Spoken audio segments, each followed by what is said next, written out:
sorry, we do expect to post this recording on our website as soon as we can get it available after tonight. I also wanted to add in that our thoughts and prayers are with Israel, and what's happening over there. With that, I'll turn it over now to Tom Hildner, who's our moderator. Okay, thanks, Dave. Good evening, everybody. I'm going to take a little time now to go over the format of the rules of the forum. So this is a timed forum, so time will be monitored strictly both for fairness and brevity. I will be in charge of determining the order in which each of the candidates speaks, and will endeavor to make that selection random and fair. Candidates' responses will be timed. I will give you a 30-second warning before requesting you to stop. Please respect the time limits for the forum and be diligent with your time. Audience members will be allowed to ask questions in part 3 of the forum. You may direct your question to specific candidates or to all candidates by using the link you will find in the chat, as just mentioned by Dave. If you have more than one question, and if we get through the first round of questions, we will try to ask your remaining questions. Please note that we reserve the right to reject a question, so please keep your questions appropriate and on point. We are here to discuss township issues, not personal agendas or unrelated matters. Now, part 1 of the evening tonight are the candidates' opening remarks. Each candidate will have a maximum of 3 minutes for his or her remarks. Following opening remarks, we will have some preset questions. These are questions that the Short Hills Association has given the candidates prior to the debate. Each candidate received 3 questions. All candidates have been given the same 3 questions and will be asked to respond in turn to each question in their own words. Each candidate will be given a maximum response time of 3 minutes for each question. Following these questions, we'll have a 5-minute intermission, during which audience members may submit their questions by using the link previously published, mentioned by Dave, and also found in the chat.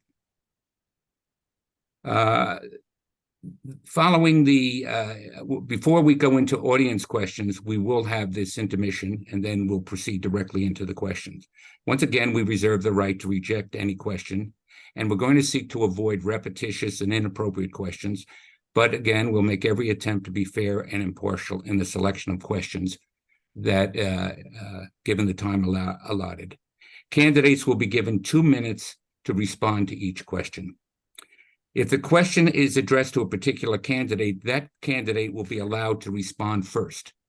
Other candidates will also be allowed to respond briefly, maximum of 2 minutes, hopefully less, if they request the opportunity to do so. If they request that opportunity, we'll accommodate that. The final part of the debate is the candidate's closing remarks. And this will be 3 minutes for each candidate. All right. With that said, I'd like to begin with the opening remarks. Millburn needs more than issue-specific solutions. It requires visionary leadership backed by experience. Tell us, candidates, why are you running for the Township Committee? How will your background and experience empower you to address broader challenges from overdevelopment to infrastructure planning? What would you like to accomplish if elected? I'd like to begin with Charu. Thank you. Sure. Good evening, everyone. First, I would like to thank Millburn Short Hills Association for organizing this forum, and thanks to everyone for coming in tonight. First off, I would like to take a moment to pray for Israel. I'm profoundly heartbroken by the devastating news coming out of Israel. My thoughts and prayers are with Jewish community. Let's join together and pray for peace and safety of all the people of Israel. Thank you. My name is Charu Goel. I'm a Millburn resident since 2016, and I'm a proud Democrat. I staunchly believe in democratic principles, giving back transparency, and advocating for those who can advocate for themselves. And I have been able to achieve all this while living here in Millburn. I'm a mom of two and have an elder daughter who has gone through all Millburn public school systems, and my son who is right now in third grade at Deerfield Elementary School, and my daughter in Millburn High School. I have volunteered in multiple capacities at Deerfield Elementary School and helped the victims who were impacted by the flood Ida. I am a member of Millburn Inspire organization. I'm a member of Community Service Award Committee that recognizes the work of volunteers. Why I want to run for Millburn Township Committee? Right now, there are multiple challenges that are being faced by a Millburn Township. One for sure is the visionary leadership that is needed for Millburn Township. Regarding my professional experience, I have been in finance industry for almost 20 years in various leadership roles and currently heading payments at Bank of America. Recently, I was awarded by United States American Banker magazine as the most influential women in payments in the world for my work towards improving economic growth overall during the times of COVID crisis, and also doing challenging work in terms of managing payments, streamlining the payment flows, and helping our consumers all over the US. And I want to leverage my financial experience for our town, for our community, and for our residents. I have the right experience. I have the proven capability of managing multi-billion-dollar portfolios, consensus building, navigating the town through complex issues, situations such as overdevelopment and infrastructure. And I want to ensure there is right transparency, accountability. There is no room for hatred, which I have been observing during this past campaign. There is no bullying activity around, because as a mom of two, I intend to keep this town hate-free. And no, there's no space for bullying at all in our town. I ask for your support to make sure that our town is moving forward in the most positive and responsible way. Look what we have done with affordable housing. Had this been addressed 30 years ago by our Republican-controlled township committee, we would not have seen overdevelopment. Look, in Livingston, Livingston, which is 1.5 times more than 30 seconds. 1.5 times bigger than our town, is at 20% less because they met the obligation 30 years ago. Had Millburn done that, there had been no overdevelopment. Again, the problem creators cannot be the problem solution. Thank you. All right. Thank you, Charu. Next, I would call upon Frank Saccomandi. Frank? Good evening, everyone. First off, I would like to say that our hearts go out to the residents of Israel during this tragic and challenging period. Thank you to the Short Hills Association for organizing this forum and to the audience for tuning in. My name is Frank Saccomandi. I am running for Millburn Township Committee because the soul of Millburn is at risk. The core qualities that we all moved here for, exceptional schools, safety and security, and the tranquil suburban setting, are under threat. With no public input, our township forced through radical overdevelopment plans that will overwhelm our schools, roads, and critical services. Car thefts have tripled compared to 5 years ago, yet our township continues to underreport crime and underallocate police resources. Our single-party controlled township committee focuses more on ingratiating themselves with Trenton politicians than with respecting Millburn residents. Our interests are being sacrificed to appease the dictates of a powerful political machine. Prior to last year, I'd been a Democrat for more than 10 years, but upon seeing the ills of single-party rule in our beloved town, I switched parties to run against Millburn's Democrat machine because I care deeply for our community. Millburn means the world to me. I am an IT infrastructure engineer at a hedge fund in Manhattan with over 15 years of experience. I routinely work with global teams to build consensus and address mission-critical problems. I have managed 8-figure budgets, negotiated large contracts, and managed complex transitions. I approach problems with an engineering mindset. I don't simply accept consultant advice or partisan narratives at face value. Rather, I investigate the facts and dig into the details before crafting solutions. This approach is what Millburn needs right now. Your vote will determine Millburn's future direction. Ben and I have stepped up to educate and activate the community. We are the only candidates with comprehensive plans and a firm commitment to preserving and protecting Millburn Short Hills. I want to take a moment to correct the record. At last night's forum, Charu accused me of disparaging her service on the Volunteer Award Committee, which she somehow distorted and extended to hurl all manner of ad hominem attacks in my direction. I was not disparaging her or any of her any volunteers. Rather, I was pointing out that sitting on an awards committee that meets once a quarter and whose sole purpose is to give out awards is not sufficient preparation to serve on the Township Committee, which handles a $65 million budget. In contrast, Ben and I have spent hundreds of hours preparing for and participating in Township Committee meetings for the last 2 years to demand transparency, 30 seconds. governance. We have studied affordable housing and crime, both here and in comparable towns, putting in the effort to understand the issues. We are fully prepared to discuss them tonight, and we ask our opponents to give residents the courtesy of staying focused on issues rather than baseless smears and character assassination. Thank you. Thank you. We'll next call upon Bruce Kramer. Bruce? And thanks everyone for their thoughts and prayers for Israel. Just as a heads up, today is a holiday, and it's very possible that some people need to go to synagogue early by about 8:30, so some people will be dropping out. So hi everyone, I'm Bruce Kramer, running for a Democratic ticket of Millburn Township Committee, along with my running mate, Charu Goel. I would like to thank the Short Hills Association for hosting this event. I do need to set the record straight about the recent Historic Preservation Commission meeting. The misinformation and lies seem to infiltrate every moment. My vote of no on the HPC was a vote for the residents to force the issue of opening the meeting for public comments, hearing their concerns, and listen. We gather together, and my vote was to give them the opportunity to voice their opinions, not dismiss them. I am a representative of the community and wanted to hear them, not shut them down. So I've been living in Millburn for 14 years. My wife, Jessica Channon, has been living here 27 years. We have a blended family of 4 adult children and 4 grandchildren. 2 of our adult children, Gil Kaplan and Daniela Kaplan, have gone through the Millburn school system from kindergarten through high school. I'm a graduate of Brew College, and I don't have to lie about that. I'm a certified public accountant licensed in New York and New Jersey. I was a partner in the firm of Cohen Resnick. I'm currently working part-time in my own accounting practice. Some of my volunteerism includes being on the executive committees of the Lakewood Chamber of Commerce and the Greater Monmouth Chamber of Commerce, a trustee of Monmouth Medical Center, serving on a strategic planning committee and a finance committee, president of the New Jersey Medical Group Management Association, and currently a commissioner on Historic Preservation Commission, and a member of the Board of Managers Emeritus of the East Orange YMCA, which is closest to my heart because it gives parents the ability to have their children be in a safe place while they can go to work. I've been a proud member of the Democratic Party my entire life. I have volunteered for the party in numerous capacities, including as a poll challenger, and I'm knowledgeable about the issues that are facing our town today.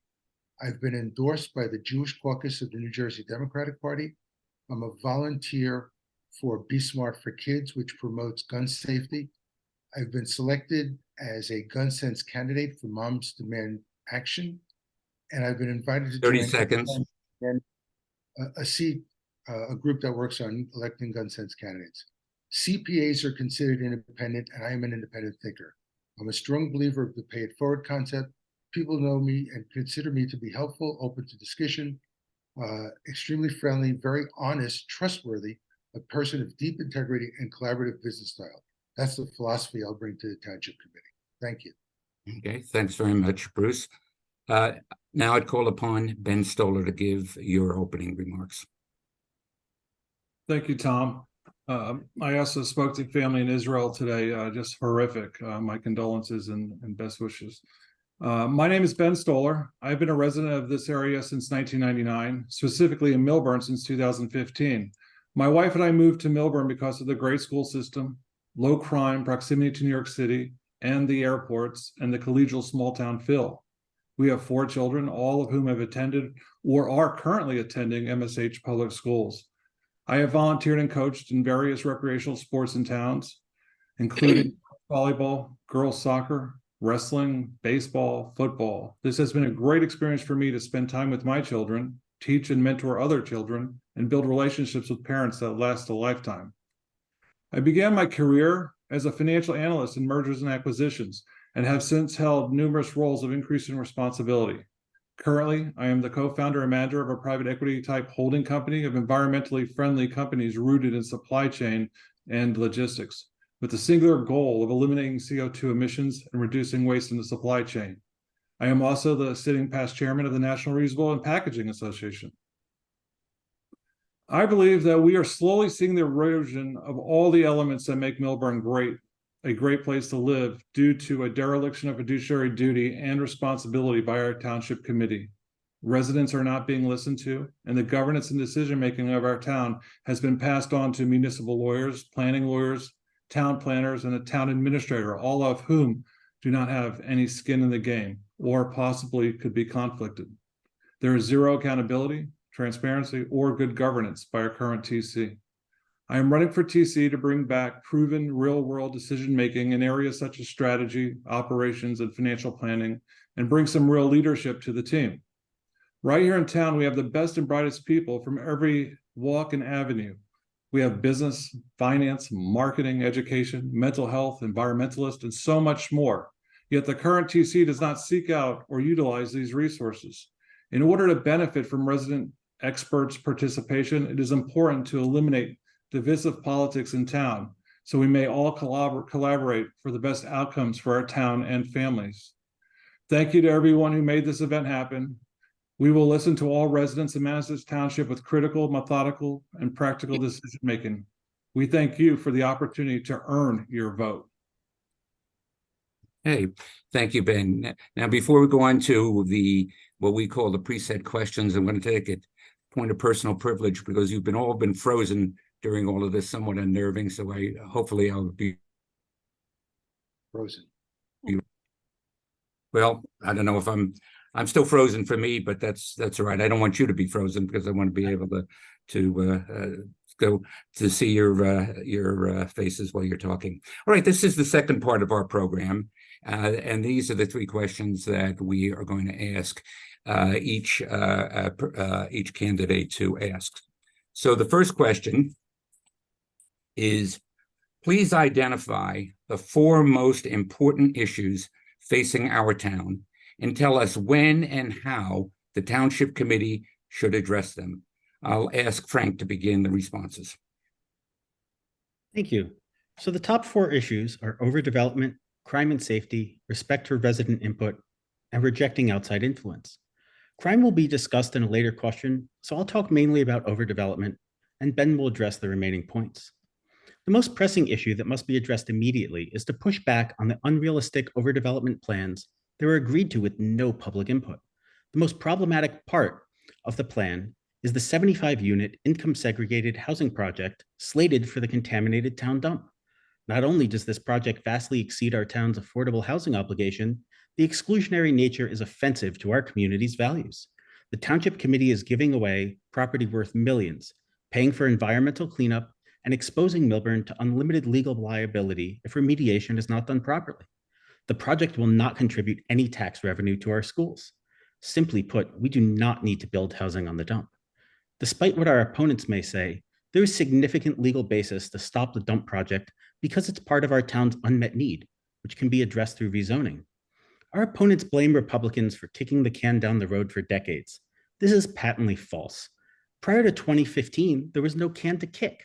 Since the 1960s, Millburn has been considered a fully developed community and had complied with all Mount Laurel obligations until 2015, which is when the law changed and began applying to fully developed towns like Millburn. Since 2017, the Township Committee has had a Democratic supermajority.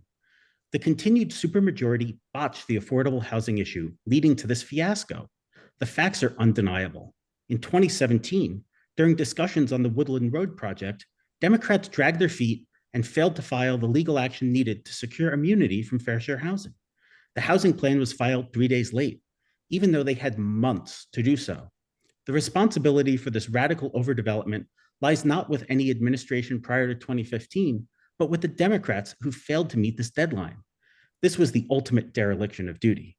Ben and I do not oppose affordable housing, but we are staunchly opposed to irresponsible overdevelopment rammed through under the guise of affordable housing, ultimately lining the pockets of well-connected developers instead of helping the very folks it is meant to help lift up.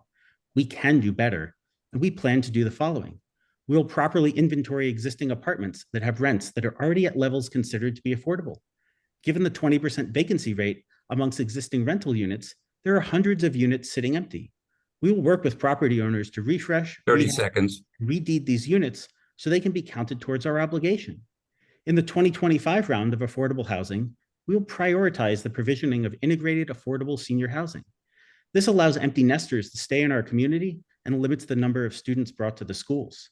It's also essential because in Essex County, there is a dearth of affordable senior housing. So we think this is something that's much needed. Thank you. All right, thanks very much, Frank. Next, I'm ask Bruce to respond to this question. Tom, if I could interrupt Bruce, sorry, just for 1 second. I got one comment from the audience saying that they can't see Bruce and Charu. Now, I can see you perfectly fine. Tom, can you see them all right on the screen? I can, yes, I can. Okay, so let's just continue on. Sorry, folks. All right, so we're it's question number one, and we're asking Bruce to give his response. Okay, thank you. So the first issue I'm going to talk about is taxes, real estate taxes. So the Republicans continue with their scare tactics of saying Millburn has the highest real estate taxes in the state and one of the highest in the country. While we do have high real estate taxes, it's because we also have a very high real estate values in our town. What we really should be looking at is what is the general real estate tax rate per thousand of assessed value. Millburn Short Hills has the lowest general real estate tax rate in the county of Essex. Being that Charu and I are financial professionals, we have the financial skills to monitor our expenses and keep our taxes low. In my career, clients come to depend on me for my frugal fiscal responsibility. The township has also been doing a great job with flood mitigation, which is a big issue. We will continue to prepare for climate change, and we'll continue to use the Flood Mitigation Advisory Committee, which has made great strides in addressing the flood control matters. We will work with Essex County and the Raritan River Mayor's Council to continue with that good work. As far as safety and crime goes, while auto thefts around the country and in New Jersey are up, auto thefts in Millburn is actually down. Car thefts and burglaries in 2022 was a total of 156. In 2023 through July, there was only 61. I can't believe that Republicans insulted Chief Gilfetter by saying that the police are not doing their job. We have the best police force in Essex County. Millburn Police Department has invested in new surveillance equipment, and including equipment and license plates readers, to be able to track and retrieve stolen cars. We have encouraged the formation of neighborhood watch groups, and with the support of the Millburn Police Department, the Poet section has already established a successful watch group. There are now 4 other neighborhoods that are currently exploring watch groups. The town is in the process of installing cameras within the schools, which have a direct connection to the police departments, which will enable them for quick responses. We will continue to work with the police department to give them the tools that they need. Now, as far as communication and transparency, we do want to have a transparent government. We have some of the brightest minds, and their knowledge and expertise on residential resource tables will get input from residents on various matters on a regular basis. As 30 I said in seconds. my opening, I, along with Charu, are for open discussion with anybody. I am in the service business and understand the importance of good and open communication. Thank you. All right, thank you, Bruce. Next, I would ask Ben to respond to our first question. Sure. Just to finish on Frank's statements regarding the overdevelopment, we will promote the development of affordable low-density townhomes that qualified applicants can purchase. Home ownership gives residents pride of ownership, additional stability, and the opportunity to build equity, i.e. general wealth. We also partner with the Board of Education to commission accurate, unbiased school impact studies to understand the urgency of long-term school expansion plans, as has been done in Chatham. I'll now move on to respecting resident input and rejecting outside influence. Since last year, many residents have seen firsthand the ills of single-party Democratic rule at local, county, and state levels. Our candidates are conflating democracy with being a Democrat. After speaking to thousands of residents, we have heard the community loud and clear. Residents are fed up with partisan politics, especially in our local township elections. Many regret their party line vote has led to failed leadership in our town Residents now recognize the importance of removing outside influence from our local elections. It's not enough to elect candidates this time around who will promise to do better. Residents crave structural reform and desire safeguards for Millburn for generations to come. Last year's independent candidate for Township Committee, Dave Morrow, published a thought-provoking letter to the editor in which he asked all candidates in this year's Township Committee election to commit to putting a referendum on the ballot to move nonpartisan local government. We have committed to this exactly. We see no reason why residents should be denied a voice in how they choose to be governed. Our opponents have not publicly committed to this call for a referendum. Yesterday, Bruce Kramer claimed that nonpartisan elections would mean that the Board of Education would be appointed by the local governing body. He cited Montclair as an example. He is wrong on both counts. Nonpartisan local governments take many forms, most of which have no impact on how the Board of Education operates. As part of the referendum, there would be a study as to which form of local government would make the most sense in our community. Furthermore, as of 2023, Montclair residents vote directly for BOE members, just like we do here in Millburn. Either Bruce has not done his research, or he's trying to use misinformation and mischaracterizations to cover up the facts that Bruce and Charu do not care about what residents think. Either way, this is not the type of leadership that Millburn residents deserve. We want to earn your vote. Frank and I welcome input from all residents, regardless of political party. You hear them say Republican over and over. We have been running a 30 seconds. Based on inclusiveness, and residents joined our movement. We have support from Republicans, Democrats, and independents. We have received more dollars from individual Democrats and independents than we have from the Essex County Republican organization. We have neither sought nor received money from any state or national Republican Party organization. I want to make that clear to Bruce and Charu. Okay, thank you. Last, Charu, would you please give us your response to our first question? Hi. Well, I'm smiling here because right now, my Republican opponent who misconstrued what he actually said, I want to respond back to him about some of the things such as community service and the volunteering work. Let me read his actual words, how he degraded the volunteers and the people who are committed to serving our town. He said, being on a committee whose sole purpose is to hand out awards hardly counts as a public service.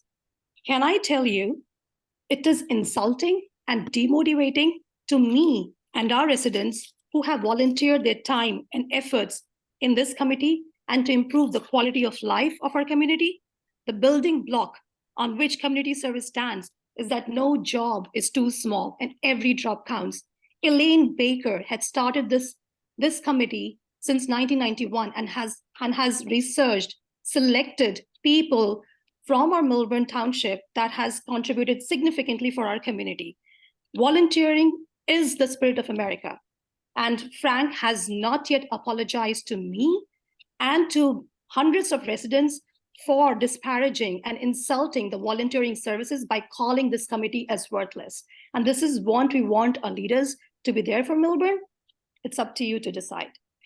And I still want an apology from Frank, and he has not yet apologized to our residents for calling this volunteering service as worthless. My issues for Millburn is absolutely, I would begin with saying overdevelopment, which our Republican opponents are saying, which I think they don't even understand, or their inexperience and immaturity, because had they been involved in the slightest of the fair share housing, they would have known since 1975, and when this Montreal was signed in 1987 until 1999, Millburn was obligated for only 109 units. I repeat, 109 units from 1987 to 1999. But a Republican-controlled TC did not address anything. At the same time, Livingston was obligated to have 375 units. I repeat, 375. Livingston had complied to the obligation and actually constructed 402 units. So they were in deficit of 27 units. But when the court met again in around 1999, because Republicans did not do anything, they mandated for 800% more. I repeat, 800% more. Let's get the facts straight. Republicans, opponents do not spread misinformation and lies. Because of your negligence, right now the town is obligated to build 800% more than what it was required Please to stop. build. Thank you. All right. We'll now go on to our second question, which states as follows. Crime is a major concern of the residents of our community. What specific measures do you propose should be taken by the Township Committee regarding crime at the Short Hills Mall, in our downtown area, and in our residential neighborhoods? And I would like Bruce to begin responses to this. Sure, thank you. So regarding crime, as I previously indicated, crime is actually down in Millburn Township from the prior year, even though crime is up throughout the country and throughout the state. Crime in Millburn is lower than the crime in the surrounding towns. According to the Millburn Police Department, the majority of auto thefts happen because people leave their key fobs in the car and the doors unlocked. The Township Police Department continues to issue regular reminders for people to lock their doors and remove their key fobs, but people just don't seem to always comply with that. The Republicans showed a video of a post office worker being attacked. While that is very, very disturbing, that's happening throughout the country. That's not just happening here in Millburn. They showed this, again, horrendous theft that happened in the Short Hills Mall. Well, look what's going on with all the smash and grabs that's going on through the country. Just in Philadelphia last week, there was a horrible incident. Stores like Target is actually closing stores because of all the smash and grabs and robberies that are going on. It's a problem throughout the country that's we're trying best to try to resolve. But we do have a terrific police department, and we will work closely with them to monitor the criminal behavior, and with our professional police department, develop plans on how to mitigate this trend. We recently hired 2 additional police officers and implemented license plate readers and other things that cannot be shared due to confidentiality. But we're on the right track in watching what's going on with crime in this town. Thank you. Thank you. Okay, and I will now ask Ben to respond to the second question. Sure, thank you.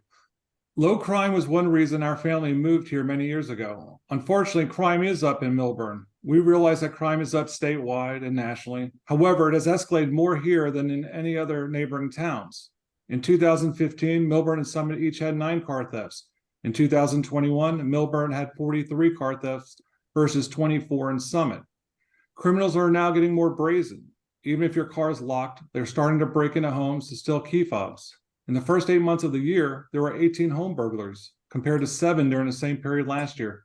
That's a 250% increase. At the most recent Township Committee meeting, our team asked why the summary statistics are inconsistent with the police blotter. Their answer was, and that's the TC, not the police chief, if a suspect breaks into your home, steals a fob, and then steals a car, that's only counted as a home burglary, not a car theft. Does that make any sense to anyone? We believe our Township Committee is underreporting crime. Whether it is negligent or intentional, it's unacceptable. My professional world is all about analytics and making informed decisions. If you don't measure something, you can't fix it. We will start by honestly and transparently reporting the true rate of crime in our community. We need to immediately commission a workforce study to understand how much staffing we need. Currently, there are only 3 officers on duty overnight. Neighboring communities have more than 3 times that. The Township Committee in June put out a press release, and Bruce just echoed it, stating 2 additional police officers were hired. 30 seconds. Bruce is misleading. After a little investigative work and speaking with other officers in town, we found out that these 2 new officers who haven't even attended the police academy yet were going to replace veteran officers who retired early. This is a net zero gain. Actually, it's a loss of 50 years of policing experience. We need to focus on delivering results to residents, not spinning narratives as an excuse for inaction. Yesterday, Charu spoke about enlisting residents, including children, to fight crime as part of the formation of an auxiliary police force. Please stop. That's the insult to the police chief. All right, thank you very much. Charu, may we have your response to this second question? Well, again, thank you. And I'm again smiling of the lies, misconstrued facts, again, yet again. And I don't know how many times I have to repeat this.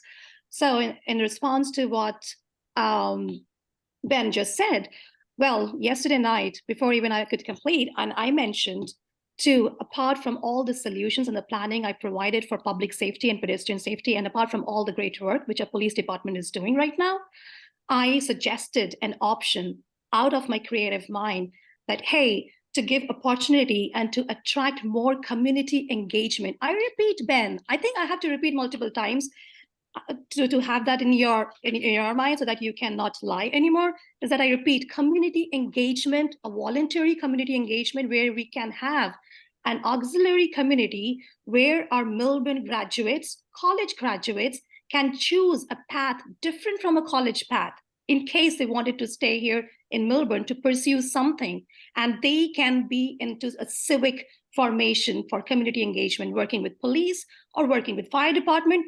And that's something we all as residents can look into as a forward and a positive plan for Millburn. That's my response again. And I'm sure they're gonna lie it around and misconstrue it next time around. So public safety is an important issue for me. It has grown up, not in New Jersey, but everywhere in the world, everywhere in the country right now. My plan is to, if elected, I want to strengthen our public safety, pedestrian safety, have wider crosswalks, have more open spaces for our children to play so that they can bike and walk safely. Well, police officers, yes, I want to review with the town, with our with the planners, and to see where we can hire more police 30 officers. seconds. I want to also say that our Millburn Township right now has also started working on a project to have fiber optics directly attached to our, from the school going directly attached to the police department to catch any proactive activity. So that's another thing I want to continue the efforts. I want to have more lights in the parking lots to have more visibility. And that's my— Please stop. Sorry, thank you. Thank you. All right. Frank, may we have your response to this second question? Sure. Before we start, can we have the other panelists mute their microphones when they're not speaking? That'd be helpful. All right. All right. So I urge everyone to review last night's Millburn Short Hills Chinese Association debate to see exactly what Charu said with regards to creating an auxiliary police force. I think you'll find that it differs from what she said tonight. We need to create a culture of awareness and inform residents of what is going on so that they can take action. If we want to change state-level catch and release programs, we need residents to become outraged and contact their state representatives to advocate for tighter laws. We will look into what legal actions the town can take against the governor and the attorney general to further tighten the laws so that crime will once again have consequences. Right now, if a car is stolen on your street, you might not even realize it or hear about it. Our township should be more proactive in notifying neighbors when incidents do occur to help encourage vigilance. A weekly email telling residents to lock their car doors is not enough, especially since criminals are now breaking into homes to steal key fobs. We should station police cars at the entrance and exits to town. This would deter would-be criminals from entering our community. Summit does this, Livingston does this. There's no reason why we can't do this. In fact, by not doing this, we are essentially inviting would-be criminals to come raid our community. I am glad to see license plate readers have finally been installed. This is something I asked for last year. However, stolen card data from many other towns is on a 24-hour delay before entering our system, severely limiting the effectiveness of these readers. We must work more closely with other towns to get real-time stolen card data into our license plate reader system. We want to create a See Something, Say Something app. The idea of the app would be for residents to snap a photo if they see suspicious activity. The photo would then get geotagged and sent directly to the police department. We could help enlist the high school computer science program to help develop this app. We will also look into adding Nixle, a real-time emergency alert system. Summit has already been using this system very effectively, and it allows them to alert residents to ongoing situations in town. Regarding crime at the Short Hills Mall, it is critical for us to work with the mall to improve security measures currently in place. Just this year, there were 2 separate incidents where more than $120,000 of merchandise was stolen from the mall. In May, it was from the Dior store, and just last month, it was from Neiman Marcus. The mall contributes a huge portion of taxes to our town, and we must protect it. If this crime wave continues unabated, many of these stores may decide to shutter, permanently damaging not only our town's revenue stream, but also our town's reputation and desirability. Our police department should work hand in hand with mall security teams to coordinate 30 their seconds. resources and ensure that these thefts do not occur. I also take offense to our opponents saying that we have in any way disparaged the police chief. The Millburn Police Department does a great job protecting our residents, but I think that they need more resources, and we will commission the proper workforce studies to ensure that they have all of the resources and staffing that they need. Thank you very much. Thank you. We'll now proceed with our third of the preset questions, and that is this. Please identify 3 significant policy successes, if any, and 3 significant policy failures, if any, of the Township Committee during the last 2 years, and provide the reasons why you describe them as successes or failures. And I'd like to begin with Ben on this. Great, thank you. Many of our Township Committee policy successes actually are a result of undoing what were initially policy failures. In January 2023, with no resident input, the Township Committee moved to unilaterally cancel the Zoom participation option. However, our team, along with many concerned residents, pushed back against the town, and we succeeded in persuading the TC to reinstate this option. There's no justifiable reason for why the Zoom option should have been removed to begin with. It offers significant participation to residents. The Par 3 course. A few months later, after that incident, the Township Committee moved to destroy the Par 3 golf course, a jewel in our community. Again, only after residents showed up in force to express their outrage about this issue did the committee back down. Destroying the golf course to replace it with fields would have been much more costly than they projected and would have caused significant environmental impacts such as flooding. The controversy surrounding the proposed destruction of the golf course led to increased community engagement. It forced both the community and the Township Committee to critically examine the availability of fields and venues in Millburn, including dialogue with the BOE to utilize their fields. It is also important to note that while preserving the Par 3 golf course can be seen as a success, it also highlights an ongoing challenge, the lack of new sports complexes in Millburn compared to other New Jersey towns. I've been to all of them. We need new sports complexes. Careful planning and community involvement will get there. Nonpartisan elections debate. This topic was presented as a motion by Tara Prupis during a TC meeting. It was swiftly met by disdain and an actual comment from one TC member that, quote, why would we ever vote affirmative on that if we Dems control the TC committee, unquote. By failing to listen to 30 residents, seconds. propagated the negative, divisive nature of our local politics. Then the Marywood Nottingham. Bruce claims his Marywood Nottingham vote on historic preservation a few days ago was to allow residents in the area to be heard. The problem is he didn't understand that if he did not table the motion, it would have been voted through and the TC would have been allowed to vote and ram it through as an ordinance. This is problematic in so many ways. I applaud Allison Canfield for taking politics out of the decision and providing for robust and complete public sessions with each of the affected districts. Please stop. Lanewise team was okay with it.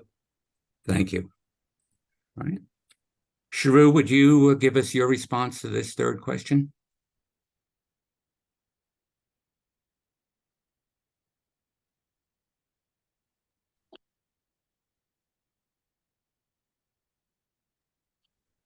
Thank you.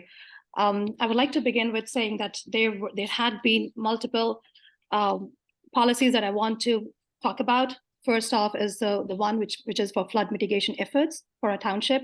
I had been the first-hand witness of how a lot of families faced crises during flood, where I helped out removing debris, water from their homes.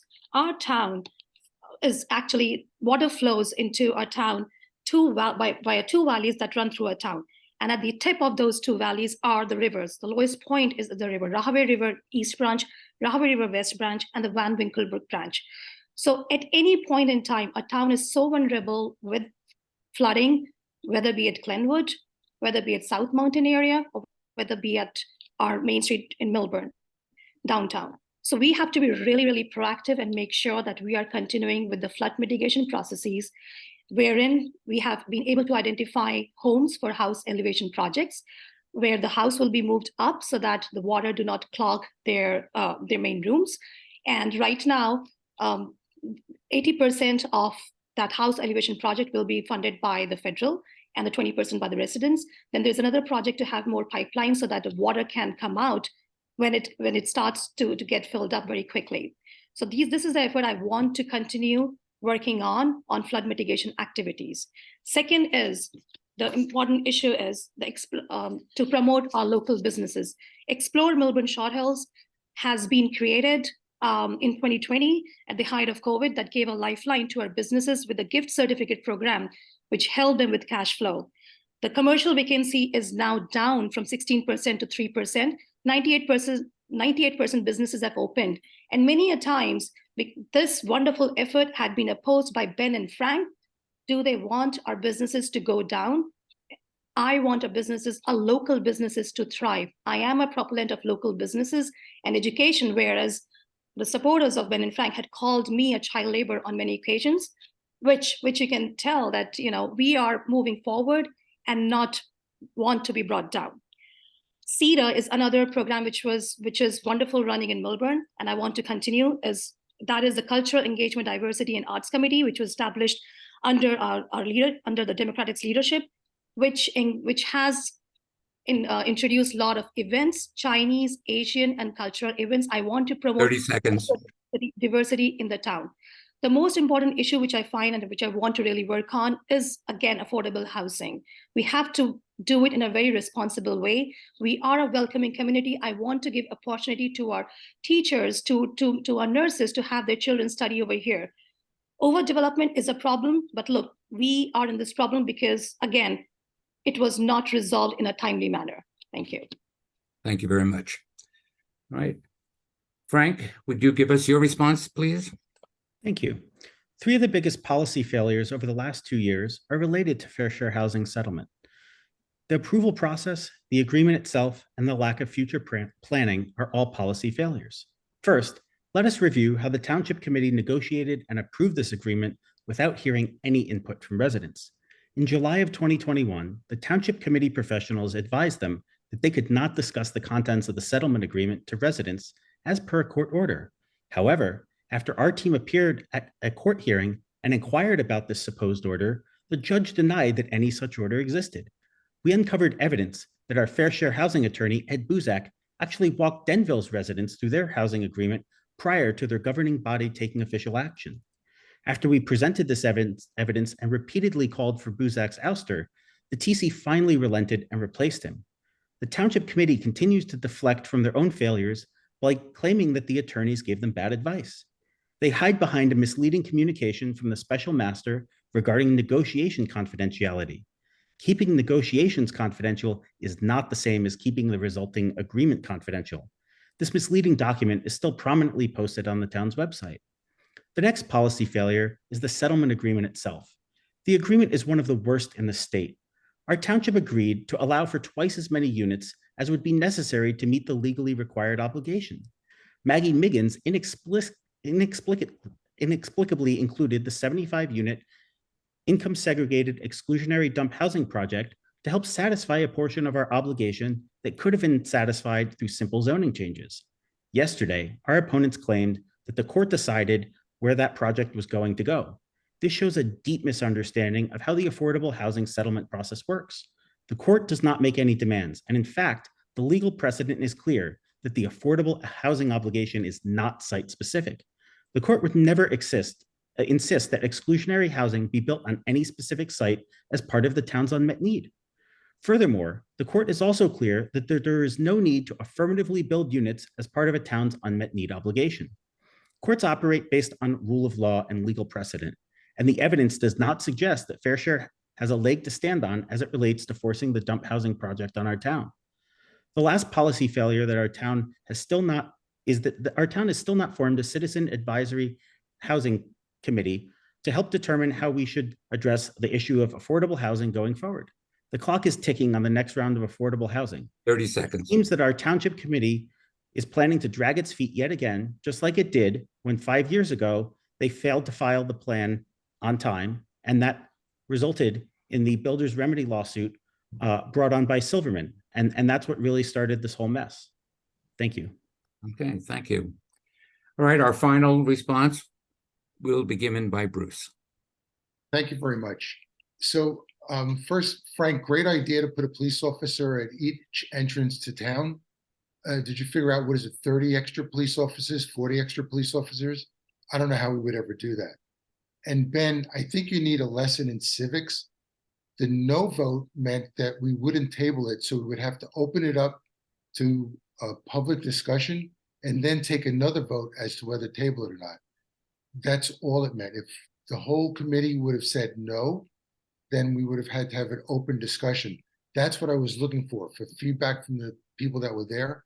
They applauded me for that, and they thanked me for that. And also, the golf course was not meant for destruction. I don't know where that came from. So the only policy failure that I see is the Republican Township Committee claimed that putting off affordable housing was a good idea. Actually, one of the Republican Township Committee members said, and I quote, "We do not know we had to even look at this." However, there are numerous successes in the Township Committee that had over a few years.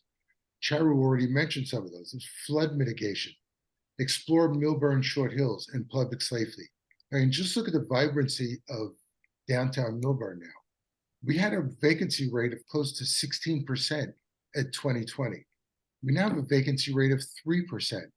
How many towns could claim that?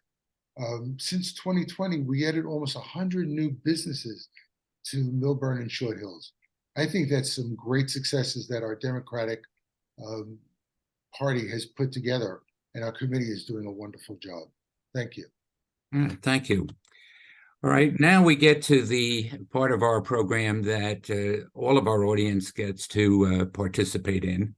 And what we ask you to do, if you haven't already done so and you're considering doing it, please go to the chat where you'll find the link and you can submit your questions. Now, we're going to do now, give the candidates a break and give us a chance to see what questions may have been submitted since the debate started and people began taking their positions and people reacting to them. So we're going to take a 5-minute break, and then we'll come back and we'll begin by asking the candidates the questions. Once again, remember, you can direct your question to a single candidate.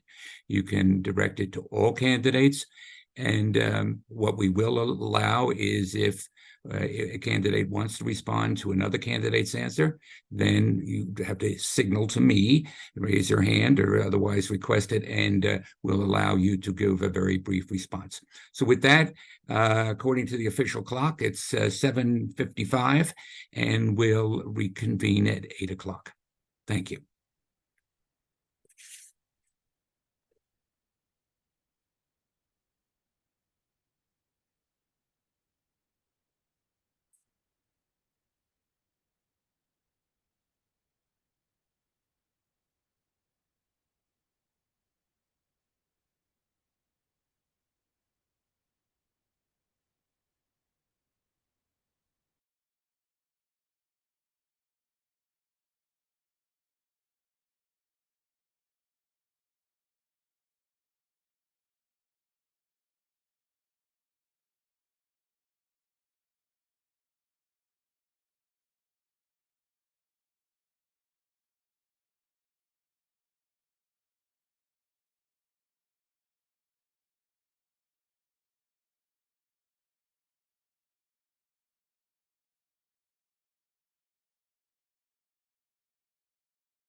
So as soon as we get everybody back on board here, we can begin with the audience questions.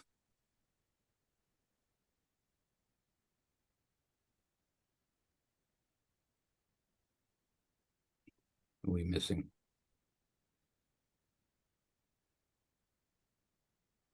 Still Frank, but it just turned 8.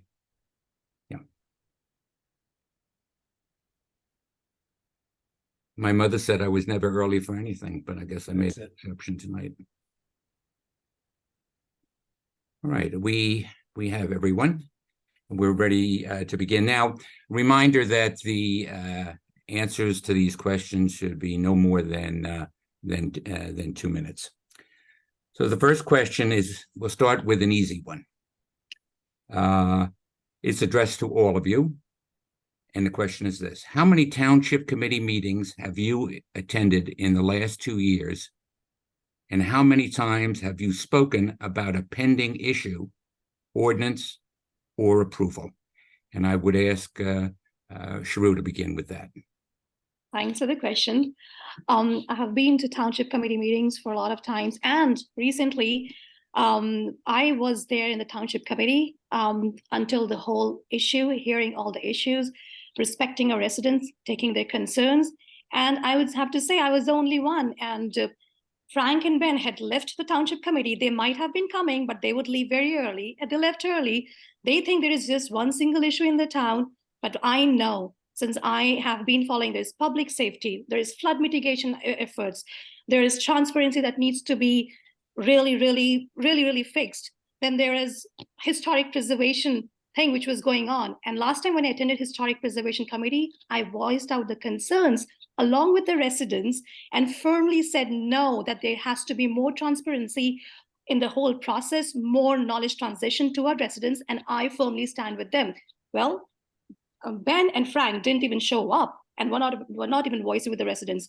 So I stand with all the residents. I speak to them in the past few months and the days. Both Bruce and I have been speaking to hundreds of residents, and I would have to say, public safety, historic preservation. I do not, like Annie says, I do not like DPW. I have been against Woodland Drive, but hey, this again, I would have to say, we had been pulled into this kind of overdevelopment issue because our Republican candidate, our Republican government did not do this for the last 30 years. And I have brought this forth in the township committee many times that, hey, there's a plan. There's a plan. We have to fast forward 2025. We do not want a repeat of what happened in 1975 when we had lower obligation to build the houses. 109, which has jumped to 800% because of the neglect and the negligence of the Republican-controlled township committee. So we need to make sure we have the right and the strong leadership, and Bruce and I are willing to go to states, legislatures, and fight and have the right sensible development in our town. Thank you. All right, Frank, we have your response, please. Absolutely. So I have attended numerous, like far too many to count, township committee meetings. I've also attended township affordable housing info sessions. And I encourage everyone to go on Millburn's YouTube channel and watch the meetings going back for the past year and a half. You'll see that Ben and I have been at far more meetings and have spoken at far more meetings than Bruce and Charu. That's a simple fact. And in instances where I couldn't be at the meeting in person, I participated via Zoom. And you know what? We have the receipts to prove that, because we have someone that Oprah'd every single one of the Zoom logs after every meeting. So those documents are available, and I'd be happy to post them to our website so everyone can see. I also find it interesting that Bruce and Charu, claim to have really been involved with the community and spoken out against affordable housing, yet they weren't at the affordable housing info sessions. I never saw them at meetings speaking out against it last year. I'd never heard them proposing alternative solutions, last year when the proceedings were still underway. I also never saw them send letters to the courts. Our team has sent many letters to the courts for the various proceedings. So, look, I'll let the public decide, but I think it's quite clear that I have been very involved with township committee meetings, and other information sessions that the town has had on important issues, such as the one 30 about seconds. fields. I don't remember seeing Bruce and Charu at the meeting about the fields and the par 3 golf course. So look, I'll let everyone do their own research, and I think they'll find that Ben and I have been far more active. Thank you. Thank you. Bruce, would you respond to that question, please? Sure, absolutely. I don't really take attendance, so I don't remember how many meetings I've gone to. I'm sure there are meetings that I've gone to before you guys moved into town. And I go to quite a bit number of meetings. I actually speak to one of my friends who occasionally comes with me, and we try to guess who's going to say something and what they're going to say. And sure enough, we're usually right, because it's the same thing that's being said, the same comments that are said over and over and over again. It almost becomes like a game. So because I don't say anything, it means I don't really have anything to complain about. Most of the comments that come in the township committee are complainers. You really don't hear anyone come out and thank the committee for what they're doing. Or they may say thank you, but then they complain. So, just because we don't say anything doesn't mean we're not involved. I am involved with the community rather. I am on the Historic Preservation Commission. I don't see either one of our opponents being on any commission. Frank said yesterday that none of his friends are able to select him. I don't understand that, because when I got on the Historic Preservation Commission, I blindly filled out a form saying I'd like to be involved in something in the town, and I was selected to be on the Historic Preservation Commission by people that I never met before. So I'm not so sure what he's talking about. I don't see why going to meetings is volunteering. I think it's more important to actually be on a committee or a commission. That's my opinion. Thank you. Okay, thank you. And Ben, may we have your response? Yeah, I've been to dozens and dozens of meetings over the last 2 years. I've seen literally Charu at 1 or 2 meetings, probably 2. I've seen Bruce at maybe 3. One time he was asleep, probably missed a par 3 destruction while he was asleep. This is one of the questions that really mean a lot to people, to understand, get involved, understand the issues, take their personal time and invest them in our community so that the future generations can have a better place to live. That's about it. Okay, thank you. All right, our second question. Our resident asks, what economic benefits and challenges are posed to Millburn Township by the significant building of large apartment buildings in town? And I'd ask Frank to begin the response to that. So, we're going to face significant challenges from all the new buildings coming up in town. And one of the biggest challenges is probably going to be our sewer system infrastructure. So it was interesting. I was actually talking to a DPW worker who reached out to me, actually, who's responsible for the sewer pumps for the town. And he was telling me that right now, Upper Millburn Ave already has backups routinely because of sewer capacity issues. And then he also told me that the Metropolitan, which isn't even in our town, is going to be tying into our system. And so we're going to have a lot more sewage going through, and we don't have additional capacity. So then when we have a building like Annie Says come online, in addition to the Wells Fargo and the 75 unit dump housing project, we're going to have a lot of extra sewage, right? So I don't know how all of that is going to be handled. And we've asked the township about this, and they haven't really given us answers as to whether or not we're going to have proper sewer capacity. They haven't done any studies as far as we can tell. So I think it's going to be a major issue. The other major issue that we're going to face with all of this new development is that, we already have bad traffic problems as it is. And if we continue to build and build and build, we're going to have even more traffic. There's already days where, if you go out at the wrong time of day, it'll take you forever to get through the downtown. And this is something that was made worse by the street closures all summer, right? So look, 30 seconds. We're a town that was designed to be a suburban town. If we keep adding more and more buildings, we're not going to be the same suburban town that we once were. And we don't have the infrastructure and the roadways and the resources to support all of these additional buildings. So at some point, we're going to have to say enough is enough, and we're going to have to find a better solution. Thanks. Okay, thank you. Bruce, what is your response? Sure. You know, if it wasn't for the Mount Laurel decision, we probably wouldn't have all this building. We don't really have any choice. This is what is court mandated. It's the law in this state. We can't fight it anymore. Every single town that went to fight this issue has lost. We could spend tons of money and try to fight the additional buildings for affordable housing. We're not going to win. Just look at Englewood Cliffs. They went and spent a ton of money in legal fees to try to fight it, and then they lost. And now they're in a much worse situation. We'd have to build significantly more housing than they would have had they just settled to begin with. So it's really not a choice about building. Believe me, if it was up to us, of course we would have wanted all this building going on, but we really have no choice in what we do. That's the law of this state, and that's the law that we have to follow. You know, it would be great if we can sue, but who has that much money and then ultimately to lose? It's just a waste of money. Thank you. Okay, thank you. Ben. Sure. So just to respond to that, Bruce and Charu have already given up. Frank and I are here to fight the affordable housing and the project at the dump.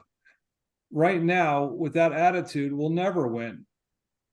Livingston has been successful in fighting off a project, so has Westfield. When we look at what they do, it's all about the attorneys and the instruction given to the attorney. At a township committee meeting, which Bruce and Charu were not at, I stood up and asked our new affordable housing attorney, why does it say on your website that you're a zealous advocate for your customers, yet you're not fighting for us, the town residents, like you are doing in Livingston? And he was successful in Livingston. His comment back to me was, well, the 5 people on this township committee have given me the order to go, and the order is just accepted. And that seems like what Bruce and Charu are doing right now. In terms of untold sums of money, what about school overcrowding? Educating, getting new educators? What about the environmental tolls and the municipal costs for fire and police? We have to calculate that, and it should be done before these buildings go up, not after. Is that it? Okay, thank you. At this point, I'm going to ask our president, Dave Cosgrove, to read some of the questions that have just been. Wait. Oh, yes. I had a senior moment, as they kindly say, and I was thinking of Dave and not you, and I apologize. So why don't you give us your response to that? Thanks. So, well, I would like to begin to say that talks about inexperience, immaturity, and just being present at township committee meeting, and not listening to all the proceedings and not understanding and comprehending is another thing. So the perfect example is that in one of the previous township committee meetings, it was made clear that the code had said she is holding Millburn feet to the fire, and she was devastated and not happy by how the things are moving so slowly. And she wants the agreement from our RDP for the 75 affordable housing units when the township committee was fighting for it. And she needs it to be done by December. So I'm surprised to see that how, they wouldn't understand. That looks how inexperienced and how immature are to understand this whole process. Like I explained before, affordable fair share housing is a nonprofit organization that comes to the township committee along with codes, pick up the sites, and ask for the houses to be built. Has this been built 30 years ago? We were just obligated to build 109 houses.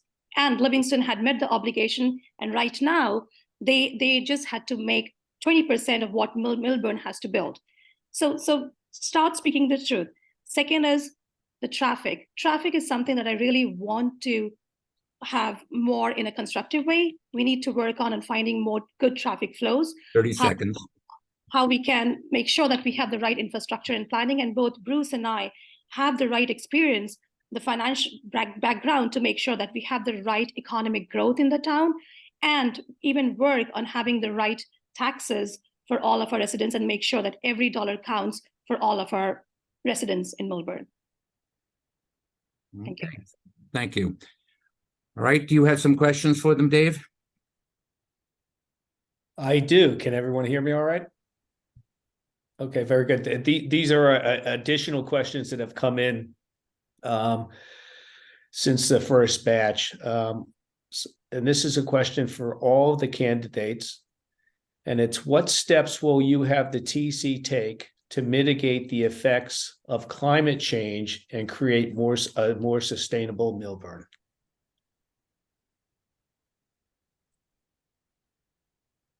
And Tom, I'll let you Tom, you're doing the order, so I don't know who's All right, next all to the right, that's order. fine. Okay, Thanks. we had a little there. Well, Frank, you've raised your hand, so why don't you begin the responses? Sure. So we actually participated in a candidate environmental forum that I would encourage everyone to go watch because we outlined very detailed plans of what we will do for the environment. But I'll go over just a little bit of that now. One of the things that we can do to help mitigate the effects of climate change is to look at the issue holistically. So just as we have a master plan for our town for planning purposes, we should have a sustainability master plan. And some other, actually one other town did this, the town of Dunellen. They created the first climate resiliency and sustainability plan. And I actually spoke to the mayor of Dunellen to get a lot of detail about their plan, and their plans do things like tackling flooding issues. Their plans also do things like promoting the use of electric vehicles, increasing opportunities for having electric vehicle charging stations throughout the town. And we really need to have a centralized plan that we can refer to and that we can have guide our town on all these environmental issues. Some other things that I've personally proposed at planning board meetings, when the NESES, for instance, was in the planning board stage, I had suggested that they be required to pre-wire every single one of the 300 parking spaces they're going to have for EV chargers. Because as many of you probably know, I think it's 2035, New Jersey's not going to allow the sale of any new internal combustion vehicles. So we want to make sure that our 30 town is seconds. ready for that. And that's something that we should be requiring for, perhaps all parking spaces. So another thing that we want to do is promote the use of native plant species throughout the town. And we would start specifically by requiring the township to make sure that all of their plantings are native species. So definitely check out that environmental forum we participated in, because we have a lot more information, and I'm aware that I'm almost out of time. So thank you. Thanks very much. Bruce, would you like to respond to that question? Yes, sure. So we've also participated, and you could, in the same type of event, and you can see what our comments were. Some of the things we're considering is we'd like to get rid of some of the gas blowers that landscapers use, because that gives off more gas fumes than a car that would go 500 miles. We are also very big with electric cars. Both Charu and I drive cars that are on electric. We would like to see more electric charging stations in town. Right now, there's only 2. I don't understand why there are many. We would have to drive far. I understand that one of our opponents does have an electric car, but the other one drives a car that only gets 12 to 14 miles to the gallon. What does that do? He also sprays toxic chemicals on his lawn. I don't think toxic chemicals should be allowed in Millburn to be on the lawns. I think that also is bad. Maybe allow people, I think in the month of May, not to cut their lawns, which would give more grass and weeds, so that the insects have a place to develop more places for bees. And I have 30 seconds. I have many shrubs at my house that just are for attracting bees and butterflies. I would hope that more people in town would do that. Thank you. All right, thank you. Ben, what response do you have? Sure. Well, I do drive a car that gets 12 to 14 miles a gallon, but I only drive it about 3,000 miles a year because I take the train into Manhattan. So I think that is probably, from a reusable standpoint, the best course of action, and it's paid for. Promoting pedestrian and cyclist friendly infrastructure in Millburn, I think, is huge for safety for our children. and then promotes riding a bike to school and such. Right now, with the congestion on the overbuilding and the new buildings that Charu and Kramer cannot stop, we can contribute to a more sustainable community by making these lanes bike lanes and making more walking friendly lanes, and also making up the paths up to the South Orange Mountain more navigatable. From where I live, it's a little difficult to get up there when you go the back way through the reservation. So from that standpoint, very straightforward. We were at the pollinator garden today. Frank and I were talking to the children. Fantastic going forward. I'm not sure who sprays chemicals. I pay for a heck of a lot more to get the natural sprays to remove to keep the yard friendly. So thank you. All right, thank you. Charu, what response do you have? Well, we also attended the Climate Resiliency and Environmental Sustainability meeting. I am a firm believer on having our environment more clean and more green. And in my bit of share, I always, promote pay as you throw in my home as well by giving incentives. And this is something that I want to bring into our community as well, to promote reuse, recycle, and reduce the waste.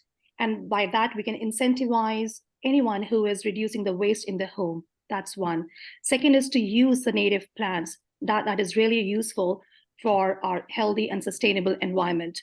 We have to make sure that we do efforts of water conservation, conserve water like through practices like fixing leaks in our houses, water efficient appliances, and collecting rainwater for outdoor use, which many other cities have been using it. Sustainable transportation. We need to have more safe pedestrian safety, crosswalks, so that our children and our residents can bike in a more safer way.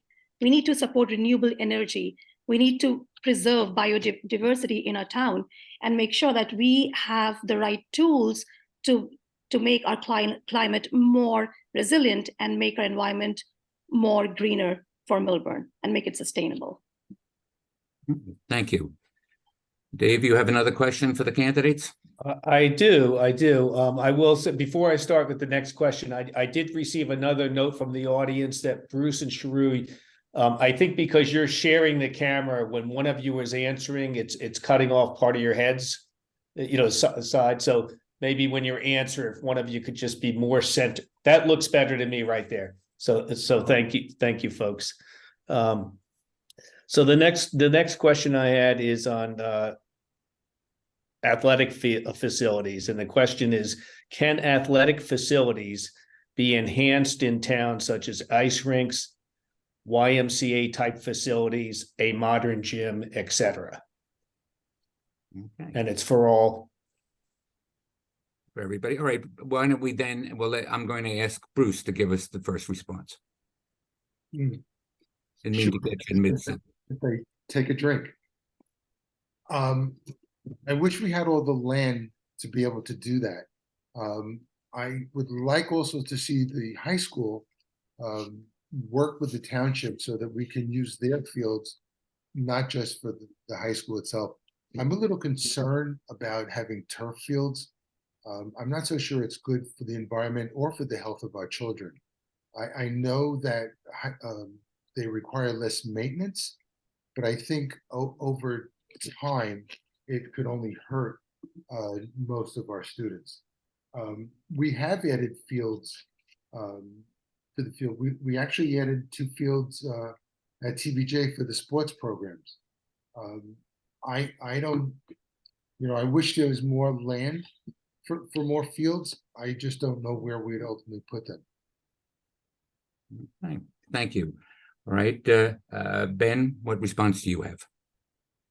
Sure, I could sit here for hours and talk about fields. I've coached and been on every field in this township for years. The first thing that we need to do is improve our venues. I mean, really, we're supposed to be one of the most affluent towns in the state, yet our venues are terrible. They're dilapidated. We need better lighting in Giro Field. We need better fields for cricket. We don't need to destroy the par 3, but we do need to invest in our infrastructure on complexes for our community. Charu talks about economic activity. Well, that will actually help with the economic activity by investing in those fields. Right now, we have plenty of room to build, Annie says, Woodland and the dump project. How about open space and buying some of those spaces and using those for the fields? It was my idea at the Township Committee to communicate with the BOE. Once again, I have no idea why the BOE has been for years stiff-arming the rec department from using their fields. There needs to be, it's called scheduling, and we optimize the scheduling. If they're having fields that are used, 60% of the time, we should get the other 40% should be offered. The jewel of our town are our children, and we need to make sure that they have the fields to play in, not just be on their iPhone all day. Thank you. Charu, may we have your response? Thank you. As a mom of 2, my children and the children of all the residents is a priority. I have been a very, very active advocate to promote more open spaces in our town. We still don't have a cricket field right now. We still don't have much open spaces where our kids can go and play, freely, bike freely. We don't have the right bike lanes. And I really want to see more bike lanes coming in, more open spaces. Why can't we repurpose, the grounds which we have at the school for more open spaces, for more activities, which will in turn will have more economic growth. People can come in not from neighboring towns as well. They can have more sports activities, and then they can shop in our downtown as well. So in fact, it will promote more activity for our kids, promote more economic growth for our town. And this is what I had been advocating for many, many times. This is where I want to see our town to be growing more. We need to have more lights in a lot of our parks, like Giro Park. And that's where I mentioned before that in a parking space in a Giro Park, we need to have more lights. By working together, by open communication, by transparency, by working with our town planners, I want to have more open spaces, right infrastructure that will not only promote economic growth, but will be beneficial for our children as well. Thank you. Thank you. In our last response, we call upon Frank. Thank you. So I've talked to many residents, and there's definitely a concern that we don't have enough fields or field capacity in town. So one of the things I think we need to do, and others have said this, we need to work with the BOE to make sure that we're properly sharing all of the fields, and we should look to add lighting to fields so that we can extend playable hours. And in areas where lighting might intrude on residents, we should make sure that we involve those residents in the decisions. But I will tell you, the new LED lights that they have are very good at limiting, light spillover. So there's a lot we could do there. And if after optimizing the use of all the available fields in town, if we find that we still need more fields, then let's come up with some locations that the town can either buy or rent. Let's put it to a referendum and see if the town residents want to spend money on it. And if they do, great, we can go ahead and build. And if not, we'll find some other options. The other thing that's interesting is if we didn't build the housing, the dump housing project, then we wouldn't have to move the DPW site. And then we could use the land that the town owns on JFK Parkway that they're currently using for leaf composting, and we could make that into fields, right? Another option, if we didn't have to build the dump housing project, we could have used the DPW site potentially for fields, and we wouldn't have to dig up the DPW site, and we wouldn't have to risk releasing any of those toxins out. So that's another option as well.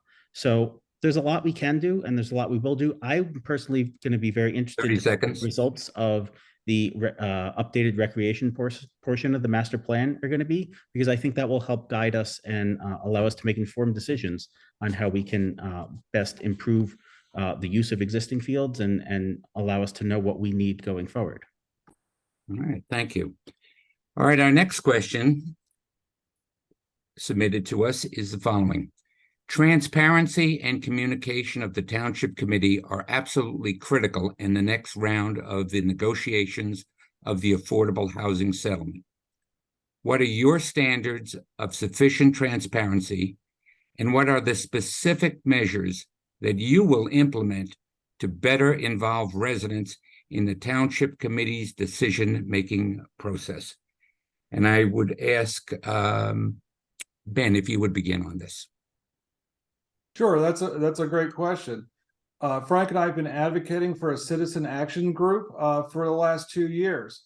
The people sitting there feeding answers to Charu and Bruce should probably have that answer. We have not had that citizen action group put in place yet. It must happen. We must have a group of residents involved on every decision made when it comes to the affordable housing, for the simple reason is we've been kept in the dark for so long. Kicking the can down, all of that's nonsense. You can go on and look at our website. We'll take you exactly through the journey of how we got to where we are. Charu and Bruce do not understand it. Their myopic approach is crazy. It is not closed for business. We can open it back up, and Frank and I will. All right. Thank you. Charu, what is your response? Transparency and communication is really important. And let me tell you, the way you're reading the answers, you have been feeding me more. We are very, very natural. And I don't know what to say, how you say somebody is feeding. Well, it looks on you if somebody is feeding you the answers. So, well, transparency and communication is the most important thing. And I instill the township committee has to be more transparent. This needs to be really, really brought up to the residents, hearing the residents out, understanding their concerns, make sure that every resident input is taken in every strategic decision making of the town. And I am here to listen intently, respond, work together, work with the town planners, and communicate to all the residents of Millburn that, hey, this is the action that we are taking. Regarding the affordable housing, like I mentioned before, Millburn was only obligated for 109 units when the time was right in 1991. Why wasn't it met? And look at the mess that we are in right now. I oppose overdevelopment. I oppose the NSS and the DPW side, but affordable fair share housing team, they came to the township with the codes, with the developers, with builders remedy lawsuit on Millburn, with these sites chosen, and they have to comply with. And what Ben has been suggesting is to again go in litigation and 30 seconds. waste dollars of our tax-paying residents in Millburn. This is what we want. Tell me a single town that has fought inside the court against fair share housing and has won. Tell me. I'm here with the plan, Fast Forward 2025, to work with the state to make sure that we have the right plan for our town, to fight for our Millburn residents, and make sure that we can modify the laws and we can hire the best attorneys come 2025. If they are selected here, Thank you. Right, thank you. Okay, thank you. Frank, what's your response? Sure. So we recognize that towns have failed in their efforts to fight back against fair share in the past, but it's important to understand that this is because they tried to shirk their RDP obligation. We have an entirely different set of circumstances in our town because the dump project that we're going to fight back on is part of our unmet need, right? And an unmet need has no legal obligation to be affirmatively built. There was no legal precedent here because no town was bamboozled into satisfying unmet need with an exclusionary housing project, like what happened in our town. What we know is that the legal precedent is clear. There is no need to affirmatively satisfy units as part of a town's unmet need obligation, and affordable housing is not site-specific. Any claims otherwise show a deep misunderstanding of how the fair share housing process works. And again, one of the first things we're going to do is form the Affordable Housing Citizen Advisory Committee. This is something that Ben and I have asked for in meetings time and time again, and the current administration has refused to do it. Why? And aren't we just going to get more of the same if we have Bruce and Charu in there? And the other thing we'll do is we'll have info sessions well in advance of any affordable, well in advance of the 2025 round of affordable housing. And we will make sure that every resident knows these info sessions are happening and knows that it's in their best interest to attend. We'll send out letters, we'll send out text blasts, we'll even put ads on Facebook and Instagram. We need to get greater community engagement. 30 seconds. Have increased transparency. And Ben and I commit to complete and total transparency. Also, Ben and I are the candidates that have studied and understand the affordable housing laws. I've spoken to dozens of attorneys throughout the state, and the thing that they've told me is if you're unhappy with the current affordable housing settlement agreement, then you need to change the composition of the township committee so that the town can get the proper attorneys to fight for the town. The other thing we'll do is we'll join the lawsuit 13 other towns have going against the governor to have them reconstitute COA so that we can bring affordable housing out of the courts and back into the legislature. Thanks. Thank you. And Tom, the question was asked by Charu and Bruce. Whoa, come on. Rules. Are we breaking the rules again? No, we're going on to the next question. We can respond. Don't I get the chance to? All right. I'm sorry. No, you're right. I got a little distracted there by the comment. Yes, part of the rules is, and we'll use it now, and we said it before, but we'll say it again, that if anyone wants to respond to some answer given by another candidate, let me know, and I am being alerted to that fact. And that applies, of course, to all 4 candidates. So just so we have it clear, who wants to make a response here? I do. It's very quick. Charu asked Good. what have sued and won. Livingston, Summit, and Westfield. Do your homework.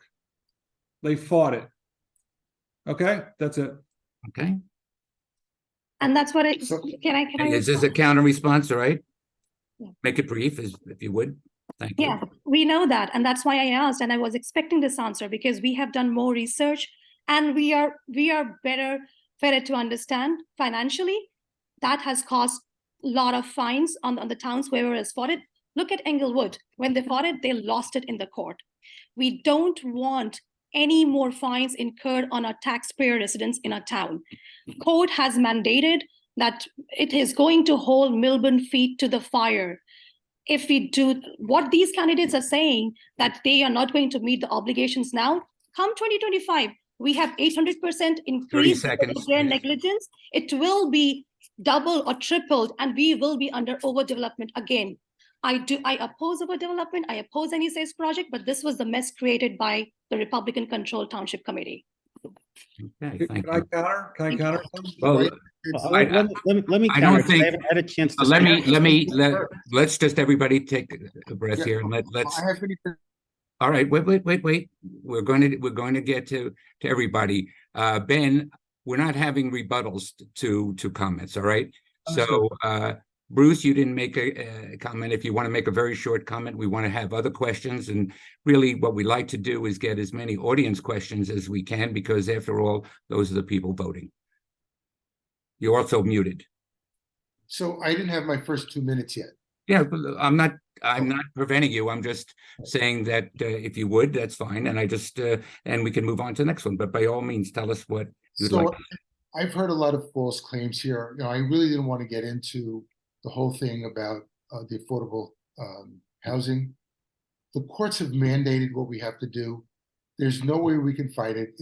That's a done deal. It's false.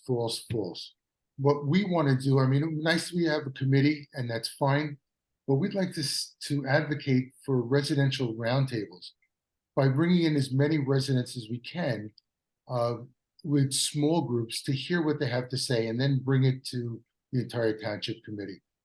Charu and I have honest and open conversations with people. That's what we want to do with the township. It's very important to be very honest with everyone, not give false claims. There's no way this could be fought. Good luck. If there was a way, believe me, we would do it. 30 seconds, please. Well, I'll give you more time. Thank you. All right, thank you. All right. Okay. I didn't get the chance to rebut. So, right. It's clear to me that Charu and Bruce just don't understand the fair share housing and affordable housing laws, because Charu said multiple times that other towns have incurred fines. Well, fines are not one of the mechanisms courts have available to enforce affordable housing laws in the state of New Jersey. Courts can order certain things to happen, but they don't issue fines. That's not part of the enforcement mechanism. So for Charu to say that other towns have faced fines, that's grossly inaccurate and misleading. And that's unfortunate. Okay. Can I say that that's false? No, we've already. I thought we weren't. I'm going to move on to the next question. We've already had some comments on this, and I think we need to move along given the time and that we have other people who would like their questions to be asked. So the next question, and then I'll turn to Dave, is straightforward one. Please share your views on current and, if applicable, future flood mitigation measures, specifically in the South Mountain and downtown areas. So I'm going to ask Ben to begin with that. Sure. So living over by South Mountain and understanding the complexity of what's happening today, I've met with multiple engineers here in town and the flood mitigation members of the flood mitigation committees. Right now it seems that locally we can solve it by apparently dredging and emptying out Taylor Pond every time it's about to rain, like we had last week where 8 inches was expected and we got a ½ inch. Or we can work with federal and state Corps of Engineers to properly address the issue at the core. That's what needs to be done. I know we're working through it with Essex County and trying to get to that. Alex, our business administrator, just opened up a avenue path forward on doing that. It's imperative that we stop it where it originates, not at the end. Okay, thank you. Charu. You're mute. You're mute. Can you hear me? All right. Great. Flood mitigation is definitely an important thing in our town. It has impacted South Mountain area, Glenwood area, and our downtown. We need to make sure that why this is happening in our town. There are 2 valleys that run through our town, and the lowest point of these 2 valleys form the rivers, which is Rahway River East Branch, Rahway River West Branch, and Van Winkle Brook Branch. In heavy rains, these rivers expand beyond their banks and leaves, and this causes the flooding in some low-lying areas in our town. Rahway River West Branch actually, if the river floods, it will impact the Glen Avenue, downtown, Washington, and Western South Mountain area. If the Rahway River East Branch floods, it will impact Millburn Avenue from Cypress to Vauxhall and Ridgewood Road near Gilbert Place. And if Van Winkle Brook floods, it will impact Woodland, Meadowbrook, Glenwood Avenue, and Millburn Avenue. This shows how vulnerable our town is with the flooding. What our flood mitigation committee has come up with projects such as home elevation, where it is working with 3 residents right now who are very heavily impacted to have their home elevated. That will reduce the water to be clogged inside their homes. Second is the pipeline projects, where in the South Mountain area, they have started installing pipelines so that the water that comes very quickly, it can be drained out quickly. And we can see when it rained last time, it did not impact that much in South Mountain. 30 seconds. And also we have the Orange Reservoir project, where Alex McDonald, our business administrator, is working very hard along with flood mitigation committee members to make sure that we have the Orange Reservoir, the Taylor Park project instated so that we are better prepared for flood. Thank you. Okay, thank you. All right, Frank, would you give us your views on the flood mitigation question? Absolutely. So while some steps have been taken by the current flood mitigation committee, flood mitigation is incomplete.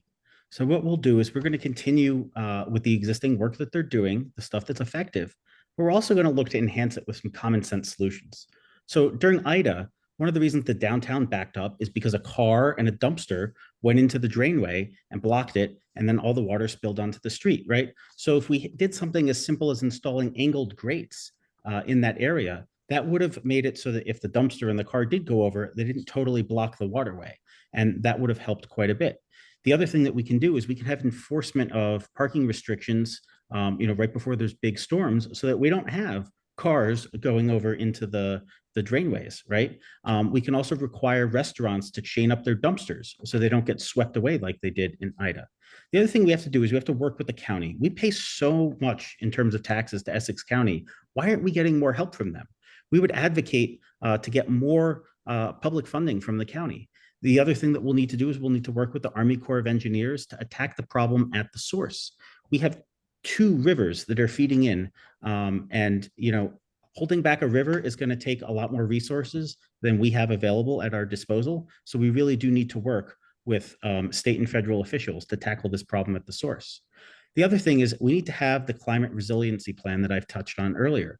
We need to make sure that future development in town doesn't make flooding worse, right? If you have a lot of 30 development, seconds. there's a lot more impermeable surfaces, that's going to cause more flooding. We need to make sure that any building that we do is going to take this into account and make sure that we're not making the existing problems worse. Thank you. Okay, thank you. Bruce, what are your views on this question? Well, this is pretty hard because a lot have said that I already agree with. I mean, one of the things about Charu and I is that we come up with a lot of the same solutions, and sometimes we come up with completely different solutions. Everything that she said, I fully agree with, but we also have to be sure that zoning and planning must be compliant to make sure that they also take whatever they're looking at as it affects flooding or the flood mitigation. Again, I look at what Charu had said. It's kind of what I would said. She stole my thunder. So I really don't have that much more to say other than, again, it's all in the planning and relying on our flood mitigation committee, which has really done a great job. Thank you. Okay, thank you. All right, I'm going to ask Dave if you have some questions, Dave, that came in that you would like to ask the candidates. Yes, yeah, and we're getting close, I think, Tom, to the end here, but I'm going to try to combine two questions. I'll just ask the two questions, and then you folks, it's relating to residents being able to speak at TC meetings, correct? But I'll read the two of them, and you probably can combine them and put together an answer. So the first one was, will any and all of you end the 3-minute public comment TC meeting rule? And the second is, would you add, paraphrasing this, would you add back the second public comment period to the TC meetings? Okay. So does that make sense? Could I just get a nod? The way okay, good enough. All right, folks, thank you. Good. Well, we all understand the question. So let's hear your view, Charu. Yes, I am very much in favor of communication and hearing residents' input. I'm a big proponent of making sure that we listen intently to our residents, and I will have a second session of public where they can come in and voice out their concerns. And this is what I have been doing all the way along, working with residents, hearing their concerns, and come up with a plan which is transparent, which I can communicate and work together. We need to open the 3-minute time binder. If somebody wants to speak more, yes, I will encourage. I want to hear residents speak. I want to work with each one of you, and not your silences, not your voices silenced. I also want to bring up, in speaking to a lot of residents in the past few days, we have seen this kind of tactics, which was done by some Republican supporters to silence out our Millburn residents by creating, fear-mongering tactics. This is what I want to really, really have it die down in Millburn. Millburn needs to be scare-free, and every resident should be able to speak their mind out. In every TC meeting, I want to make sure that they are speaking. They are speaking what they want to share. I hear their concerns, and we work together in consensus. Thank you. Good, thank you. Frank, what's your response to this? Sure. So I would absolutely increase the speaking limit for residents at township committee meetings. And I would also bring back the second comment period.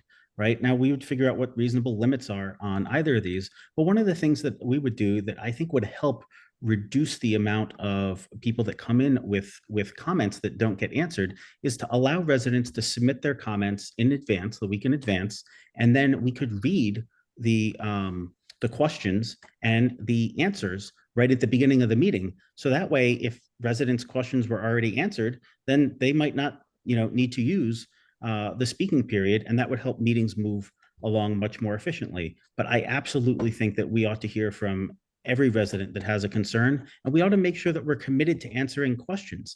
Our current township committee often doesn't answer questions that are asked. And that's why some people have to go back week after week asking the same questions because they simply don't get answered.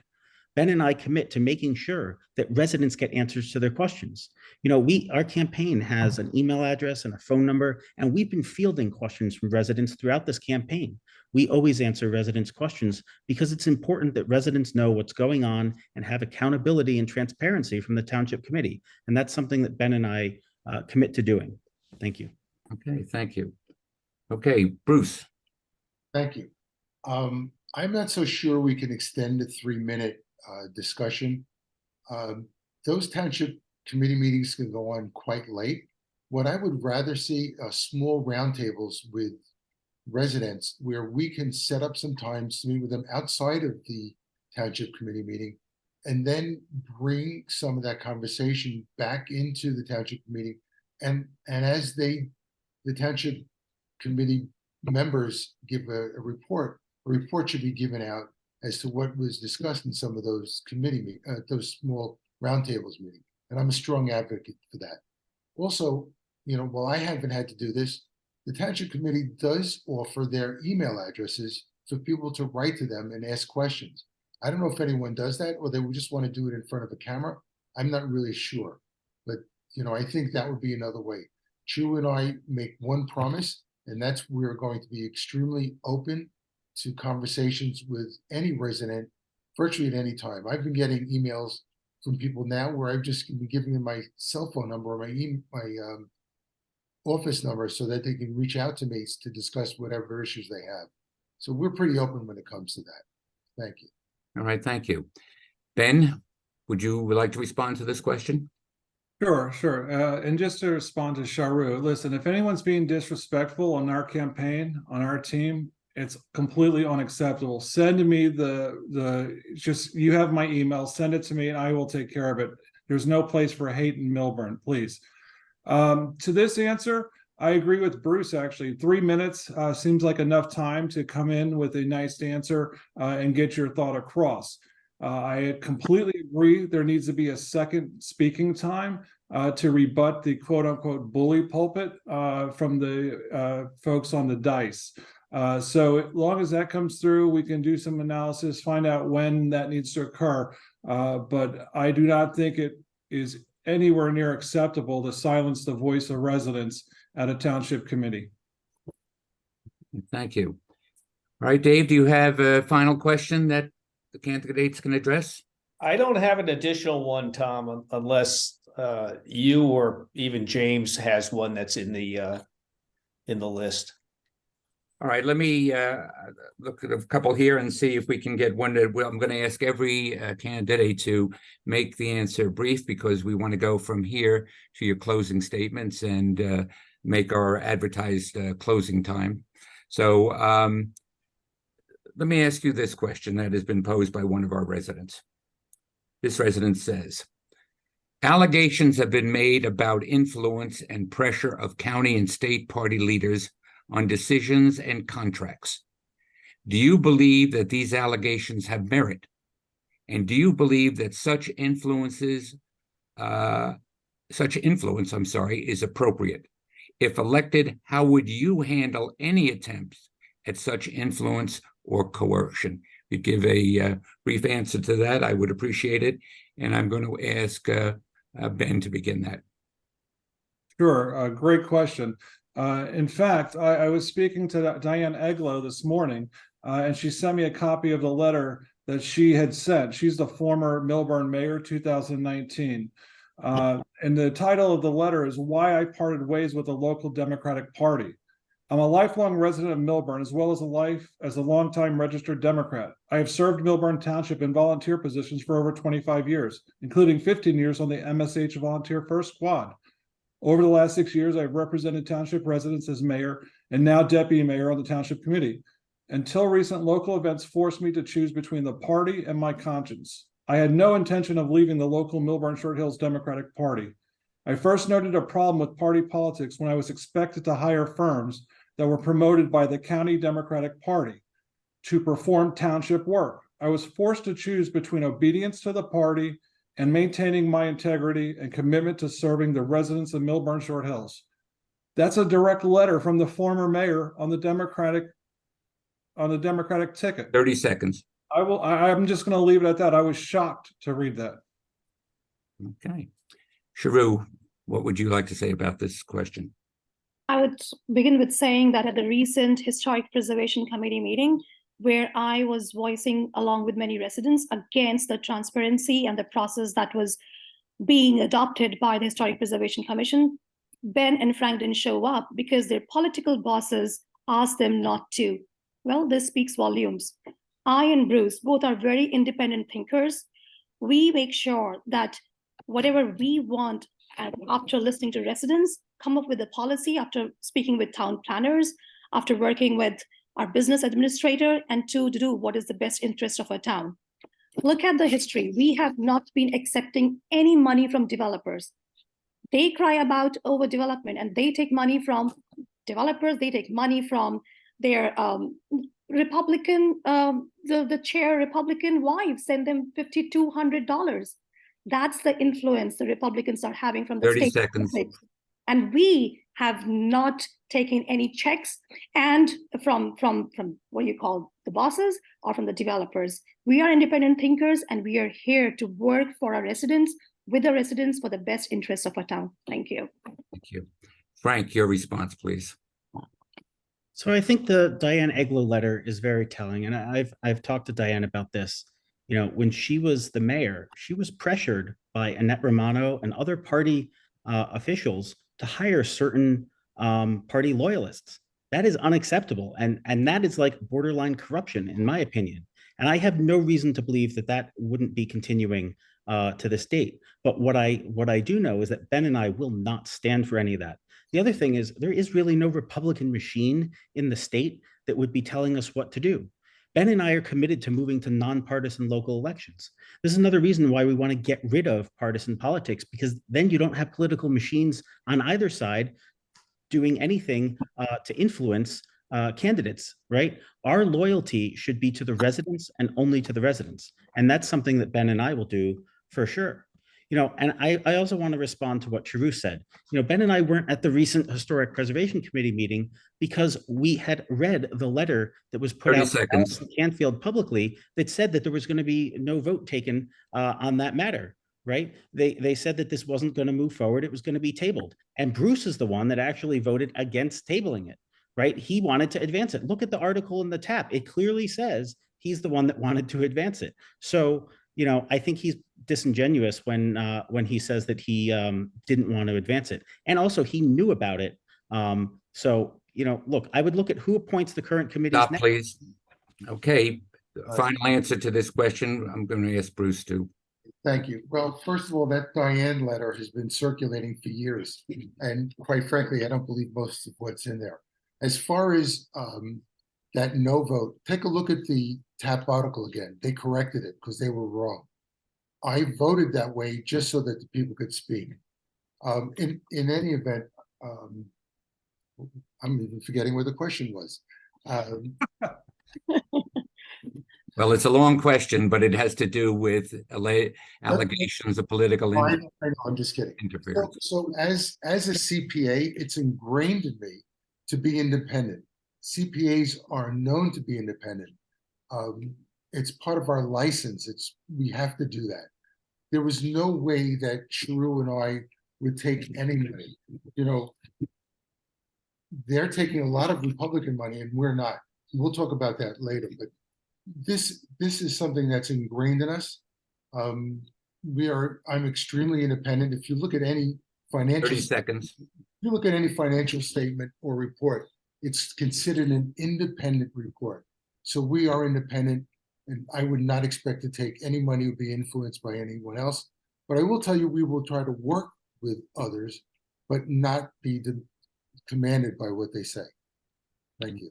Okay, thank you. All right, we're now at the last part of our program, which is the closing statements. And these are 3 minutes. And I'm going to ask Ben to begin with his final statement. All right, sure. I want to say my final statement is my vision for Millburn Short Hills. My vision is a thriving Millburn Short Hills Township unified in pursuit of excellence. A town with very low crime, a thriving economic infrastructure, a school system in the very top of national rankings. and a collaborative voice of our leadership.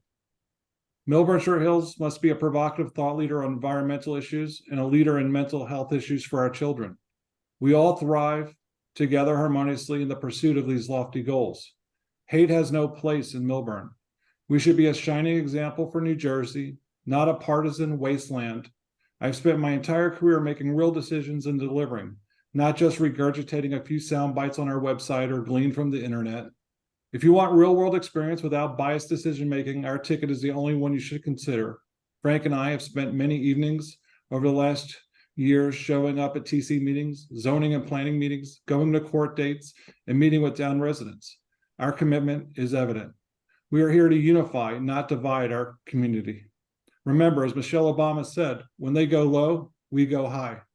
Thank you to everyone who made this event happen. We will listen to all residents and manage this township with critical, methodical, and practical decision-making. We thank you for the opportunity to earn your vote. Thank you. Bruce, would you give us your closing remarks? Sure. This is what I was really going to say, but you know, that's a great quote. That's kind of what we feel. Anyway, I think some of the facts really need to come out. Ben and Frank said that they switched parties to the Republican Party because they couldn't run as Democrats, but yet they never put their name into the hat to vote as Democrats in Millburn. Ben registered as Republican when he moved into Millburn in 2015. He only changed to a Democrat last year to vote in a closed primary, and then returned back to being a Republican, but he didn't even vote for himself in the Republican primary. And you ask for nonpartisan local government, why are you running as Republicans and not independents? If you look at the public information so far, you received 100% of your donations from Republicans, including, as Charu said, $5,200 from the wife of the chair of the New Jersey Republican Party, who does not even live in Millburn. Politics start at the local level, and MAGA Republicans are pouring significant money into this election so they can control how this town is run. We love our town, and we must prevent MAGA Republicans from banning books and controlling our school curriculum by changing history. You talk about a political machine for us, but meanwhile, you are supported by the political machine of Republicans. You say you have no communication with local Republicans, but yet you accept all their money. The head of your ticket, Michael Byrne, was Donald Trump's campaign manager in New Hampshire and supports Moms for Liberty. Ask anybody on the school board what Moms for Liberty could do to our township. They'll tell you. And this just shows you who they are. You stole this is the most disgusting I can see.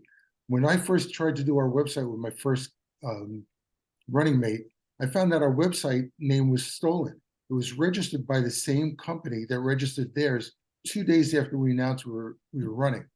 What a coincidence. Then when Charu and I had our website come out, our website was hit with malware 2 days afterwards. Also, what a coincidence. So I'm asking for your vote. You know, do you want to vote for candidates who serve with honesty, integrity? Please vote for the Democratic line B, Bruce Kramer and Charu Goel. Remember, when one man tells a lie, dozens repeat it as truth. Thank you very much for the opportunity. All right, thank you, Frank. Bruce, I'm sorry. Frank, would you give us your remarks, please? Sure. So real quickly, I have a couple points to rebut. True, you need to understand the difference between members of our campaign versus members of the public when it comes to online comments. Members of our campaign do not make any sort of disparaging remarks, and I have absolutely no control over what members of the public say online. Bruce, you know that the newest elect reports have not been filed yet. You're looking at data that's from the primary.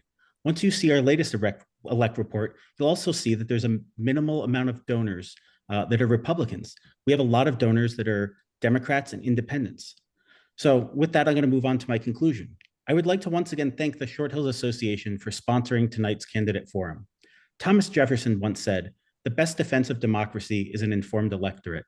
And so I would like to thank all of you attending tonight's forum here to learn more about us. Ben and I have run a positive campaign, and that has garnered bipartisan and nonpartisan support from across the community. One of the pillars of our platform is to respect resident input. To that end, we have welcomed all Millburn residents to join our movement that transcends political party. More than half of our donors are Democrats and independents.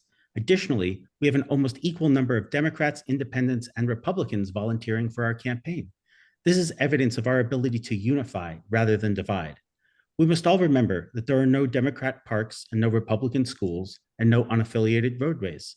When a classroom is overcrowded, it doesn't just affect the children of Republicans or the children of Democrats. It affects all of us. We are all Millburn. That is why Vote for Millburn is our rallying cry. For far too long, we have seen the divisiveness of partisan politics infect our community.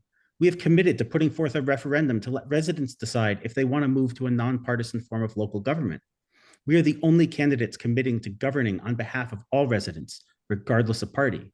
Ben and I represent the change that our town so desperately needs to move past all of this partisan bickering to a more unified Millburn. If you'd like to learn more about our policies, please visit our website, voteformillburn.com, where you will find plenty of additional details about our platform. If you would like to get in touch with us, please feel free to call, text, or email us with the contact information on our website. Remember, don't vote for party, vote for yourself, vote for family, vote for kids, vote for Millburn. You can find us on Line A. Regardless of who you support, I encourage you to go out and vote, as voting is one of the greatest rights we have in our democracy. Maybe Charu can use her conclusion to explain why she's never voted in the 30 US seconds. election, despite being able to vote since 2019. Thank you all and have a great night. Okay, thank you. All right, we end our evening with you, Charu, if you would give us the benefit of your closing remarks. Sure. First, I would like to rebut what Frank just mentioned. Like I mentioned yesterday, it sounds like a broken record, which Frank keeps on coming back on my voting. Like I explained, I moved in 2004 in the United States and moved to Millburn in 2016, and I became a citizen in 2019. And right after that, we had COVID in 2020, where I was a working mother with 2 kids, my son who was 3 years old, and I was volunteering extensively, unlike Ben and Frank, who has never been on any committees and who has been degrading our volunteers as well, which Frank has never yet apologized to our residents for the volunteering work. I was out there working with Millburn Inspired and other volunteering activities to help our residents during COVID times. And I was also figuring out how we can vote when it changed for a vote mail by ballot. And I was still figuring out how to do that and to learn on the candidates and the issues in our Millburn. So yes, voting is really important. And now coming on to Ben, who was suggesting about this, whoever has been feared by any of their Republican supporters. Well, I don't know if I can believe on Ben when he had been stalking me on the social media and had commented in a very dishonest and a deceitful and a disparaging manner where my kids are also online. That is the harassment we want from somebody who wants to lead a beautiful town. It's up to you to decide. In my closing, I would like to say, as a mother of 2, I understand we have the most at stake in our town's future, particularly when it comes to schools, education, public safety, and promoting economic development in Millburn, and have the right and sensible infrastructure. My opponents had been hiding behind blue boards, conceal their true identities, saying that they want nonpartisan when they are running on the Republican ticket, and perpetuating scaremongering tactics against anyone who opposed them. Let's not forget, our residents had been fed into lies and dishonesty. My promise to you is I will listen intently, respond, and work together and be very honest and transparent. I will work on optimization of taxes, efficient use of every tax dollar. I will leverage my financial experience of multi-billion-dollar portfolios, handling multi-billion portfolios. 30 seconds. Globally, I will improve public safety. I will safeguard our exceptional schools. I will provide sensible and smart development. I want to ensure in 2025, we have the best plan for affordable housing and not being increased like how it was increased by 800% because of the Republicans' neglect in their past township council. I seek for your support for a hate-free and a bully-free and a stronger and a positive Millburn. Thank you. Please find us on Line B, Bruce, Kramer, and Charu Goel, and have a good night. Thank you. Thank you. Dave, I'm going to turn the program over to you to thank everyone and make your final remarks. Yes, folks, particularly, thank you, Tom, for being our longest-standing moderator. But for the four candidates, thank you very, very much for attending. I think these are very valuable, for people to watch, the residents to watch. And I think it's a good exercise for, frankly, for the four of you to gel your thoughts on, where you go and what you want to go, where you want to go regarding the town and initiatives. This will be, this has been recorded. It'll be posted as soon as we can. There may be a day or two involved if there's blank parts, like the 5 minutes break that has to be edited out or something like that. I will send all four of you an email separately, saying thank you. And I will be asking you too, whether you have any suggestions for next year on tweaks that we could make or changes that we could make, something that you think we could do better or change. So again, thank you very much. I really appreciate you putting the time aside. All right. Thank you, candidates, and everyone who is watching. Don't forget to vote on November 7th. All right. Take care, everyone. Thanks again. Well, good night, everyone.